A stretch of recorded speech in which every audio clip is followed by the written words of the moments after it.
خپل کار نه وړي نه ګوري که دوه پاتې شي خپل کار کوي او زمونږ د سنیانو دا خو د چونډه خو ټول دی بس چې یو راغونډ کي که نه دی ټول کې کېږي نو بل ملا به دنګلي چې بل دې پکې راواچو نو بل به دې دنګلي نو ستړی به دي کي چې یا الله نو تاسو په دې وړو وړو خبرو ولې نښتي یا دې غټو فتنو ته متوجه شي قصه دې خبرو ته راورسېده چې یو وخت کې به دا عقیدی خبره و چې دا اهل سنت دی او دا وابی دی او دا پنځپیری دی او دا فلانه دی دا لانجی دی بی اتفاقی دی مولیانو دی حد ترالی اوسه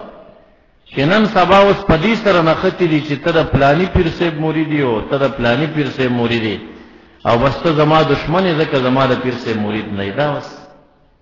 اوس عقل دی دا علم دی دا دینداري ده اوس ټوله دنیا به د یو پیر صاحب مریدان کېږي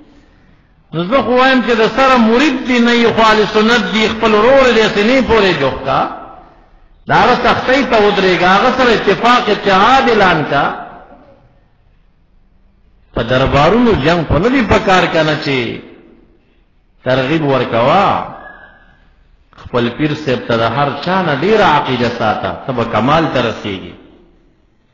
د خپل پیر نه لوړ مقام او عقیده بل چاته مه ساته خپل پیر صاحب ته ډېره ساته دا د تصوف آداب دي چې خپل مرشد ته به بهترینه عقیده ساتي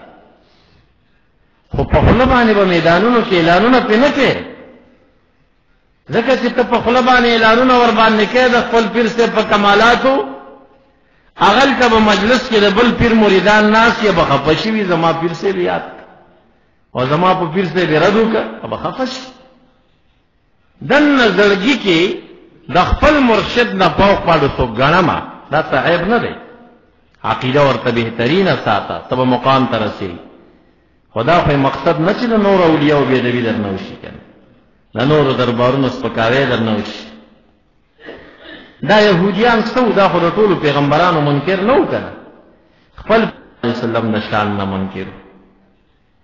او موږ مسلمانانو ته الله تعالی د دې تعلیم را کوي تاسو د یهودو او عیسویانو ته ووایئ چې موږ په خپل پیغمبرم ایمان لرو موږ ستاسو په پیغمبرانو ایمان لرو لا نفرق بین احد منهم دو ځای ورته دا امر کېږي یو پیغمبر په منځ کې موږ جدایانې نه راولو موږ ټول منو چې د الله تعالی نزدین او بندګان او انبیا دي علیهم السلام نو مشایخ به بیا په زبان ټول مني ټول اولیاء به مني چې د هرې سلسلې سره تعلق لري به مني او د اهل سنت به د یو پیر صاحب په لمن کې نه راغونډی چې دغه لمن کې بس مسلمانی دی او د دې نه بارګینې کفر بعض یو څو شرپسند خو داسې پیدا شوي چې که د هغې د فتوی پسې لاړی که نه نو یقین وکړئ چې ټول پاکستان او خاص کر د ټول پېښور کې یاره کېدای شي چې یو 14 کسان مسلمانان دي د هغې په مذهب د هغې نه بار ټول کافر دي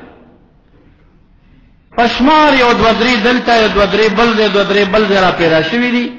او خلکو ته یې مونږ اهل سنت یو بس په اولیاو مونږ مین یو او د خپل دغه بیکار او بې بنیاده تنظیم نه بهر اړو مسلمان نه مین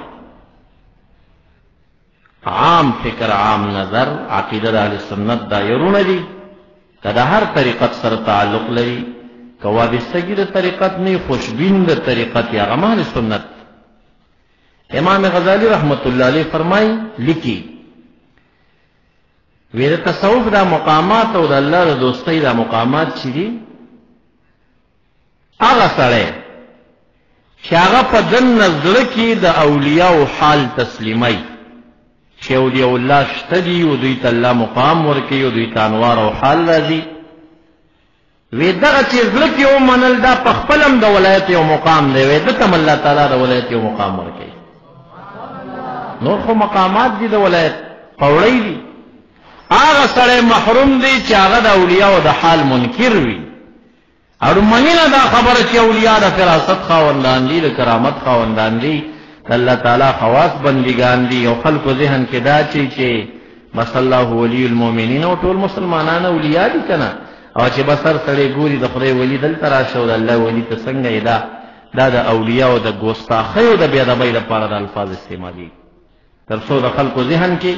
د الله تعالی خواص بندگان او عوام یو شان په تعریف شي.